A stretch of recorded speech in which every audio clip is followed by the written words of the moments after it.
तलवारों और चीखों की आवाज सुनी, यह उस सबसे पहले हमारे देश पर मुसलमानों द्वारा किए गए काले युद्ध की चीखें व तलवारों की आवाजें हैं, जिसमें 1712 में मोहम्मद बिन कासिम ने सिंध के राजा राहिब पर हमला किया था।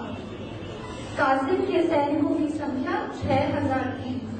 राजा ने 30,000 सैनिकों सहित कासिम का सामना किया। 8 दिन तक घोर युद्ध चला। कासिम भागने लगी था कि लोग उसे मारा एक ब्राह्मण उसे जा मिला और उसने कासिम को बताया कि यदि मंदिर का झंडा गिरा दिया जाए तो हिंदू सेना हार जाएगी, क्योंकि उनके विश्वास के अनुसार झंडा गिरने पर उनकी विजय असंभव है। फिर क्या था, झंडा को किसी प्रकार गिराया गया।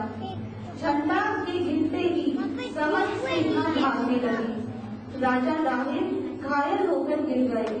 उनका सिर काटकर एक भाले पर लगाकर दिखाया गया, जिसे देखकर समस्त सेना भाग गई। मंदिर को भी विध्वंस कर दिया गया। कासिम को लूट में 40 देग सोने की मिली, जिसमें लगभग 17,200 मन सोना था। इसके संग उसे 600 ठोस मूर्तियां भी मिली, जिसमें सबसे बड़ी मूर्ति का वजन 300 मन था, यानी 1200 किलोग्राम। हीरा, पन्ना, मोती, लाल माणिक्य इतने थे कि जिन्हें कई ऊंटों पर लादकर ले जाया गया था। जिस ब्राह्मण और सेनापतियों ने राजा दाहिब से विरोध किया था, उनका भी कासिम ने कत्ल करवा डाला। आपने अभी देखा कि मूर्ति पूजा जन्य अंधविश्वास का दुष्परिणाम क्या होता है, कि किस प्रकार हमने जीती हुई बाजी को हार में बदल डाला। मेरे देशवासियों, इस घटना का उल्लेख सबसे पहले इस्लामी इतिहास चर्चनामा में हुआ था, जहाँ उस ब्राह्मण पुजारी का नाम काका संबोधित करके प्रसिद्ध बुद्धिमान व निर्देश्य बताया गया है। उसके द्वारा हार की भविष्यवाणी करके राजा दाहिब की सेना का मनोबल कम करके इसकी सूचना कासिम को देना बताया गया है।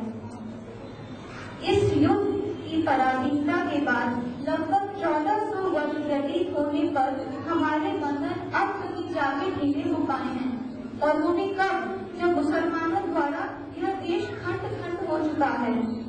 इस युद्ध में हमारी पराजय के कारण स्पष्ट रूप से 2 ही हैं, और वे राजनैतिक न होकर नितांत धार्मिक व मानसिक हैं। पहला, हिंदुओं का यह विश्वास कि मंदिर की मूर्ति एक चैतन्य देवी शक्ति है और हमारी जय पराजय उसकी इच्छा पर निर्भर करती है। और दूसरा यह कि अपने साहस और पौरुष पर विश्वास न रखकर ज्योतिषियों के हाथ में अपने भाग्य को सौंप देना। मेरे प्रिय आर्यों, सोमनाथ पर गजनवी का आक्रमण, नगरकोट पर गजनवी का आक्रमण और अनगिनत उदाहरण हैं, जहां मूर्ति पूजा व अंधविश्वास के कारण इस देश का सारा धन वैभव यवन लुटेरे ले गए हैं।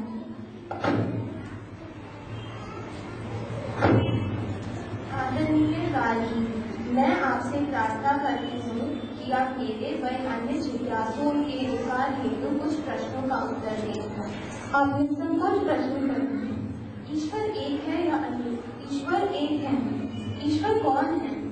जो इस जगत के रचने वाले, पालन करने वाले और नाश करने वाले हैं, उन्हें हम ईश्वर कहते हैं। ईश्वर के होने का क्या प्रमाण है? जगत की प्रत्येक वस्तु का नियमानुसार कार्य करना और प्रत्येक वस्तु में नियम का होना और इस नियम के बारे में वेदों जैसे पूर्ण शास्त्रों का लिखा होना, ये प्रमाण है। ईश्वर को इस जगत को रचने की क्या आवश्यकता हुई? ईश्वर के स्वाभाविक न्याय और दान की प्रेरणा से ईश्वर ने जगत का निर्माण किया।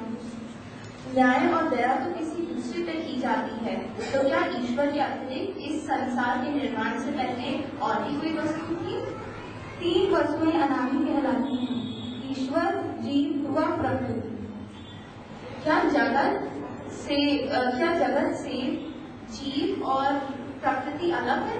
हाँ, जीव और प्रकृति अनादि पदार्थ हैं, जबकि जगत उत्पन्न क्या हुआ है, जैसे पेड़ पौधे, पृथ्वी पृथ्वी, जलवायु ये सब उत्पन्न किए हुए हैं। यदि जीव और प्रकृति ईश्वर के बनाए हुए नहीं है, तो इनमें ईश्वर का आज्ञाकारी किसने किया?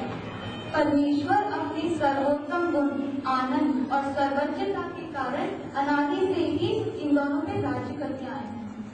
जो लोग कहते हैं कि जीव और प्रकृति ईश्वर के बनाए हुए हैं, तो क्या उनका विचार असत्य है? रचने या उत्पन्न करने का अर्थ है प्रकट करना, अभाव से भाव में लाना नहीं। क्योंकि बिना शरीर में आए जीव का और बिना कार्य जगत में आए मूल प्रकृति का ज्ञान नहीं हो सकता। इसीलिए हम कहते हैं कि ईश्वर ने जीव और प्रकृति को उत्पन्न किया है। तो क्या हम ईश्वर को किसी प्रकार जान सकते हैं? हाँ, हम ईश्वर को जान सकते हैं।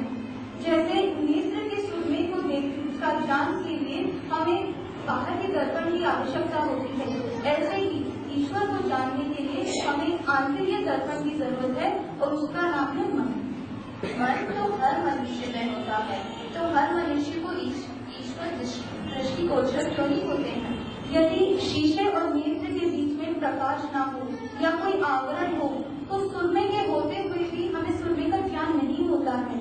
इसी प्रकार अगर मन में कोई आवरण हो तो ईश्वर का ज्ञान हम नहीं कर सकते। ईश्वर और मन में कौन सा आवरण है? अविद्या का आवरण है, और यह सब विद्या के प्रकार से दूर किया जा सकता है। तो इसका मतलब कोई असत्य विद्या भी है? हाँ,